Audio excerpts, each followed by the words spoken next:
ዝተረጋገፀ ጸጥታዊ ኩነታት ከይህሉ ዝገብር ኩነታት እናተፈጠረ መጽኢ ከም ክልል ሓደ ዓብይ እቅድ ተሓይዝ ዘሎ እቲ ናይ ጥምር ኮሚቴ ስራሕቲ ምጥንኻር ስለዚ ከም ክልል ብዓብይኡ ኣብ ጠቕላላ ህዝብና ተስፋ ምቁራጽን ኣብ ጠቕላላ ስጋኣትን ዝእተወ ኣብዚ ናይ ጸጥታዊ ሽግራት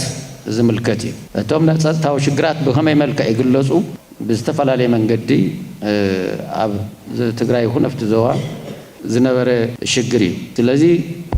ኣብቲ ግዜ ዝተፈጠሩ ዝተፈራረሱ ጸጥታዊ ስራሕቲ ንዝተቐናጀወ ናይ ጸጥታ ስራሕቲ ብዝግባእ ንኸይፍጸሙ ምኽንያት ኮይኑ ስለዚ እተን ኣብዛ ግዜ እዚኣ ክንሰርሐን ዝግበአና ዓበይቲ ስራሕቲ ከዓ እቲ ሓንቲን ዋናን ተረጋግዐ ጸጥታዊ ኩነታት ምፍጣር እዩ ኣብቲ ዞባ ይኹን ኣብቲ ክልል ማለት እዩ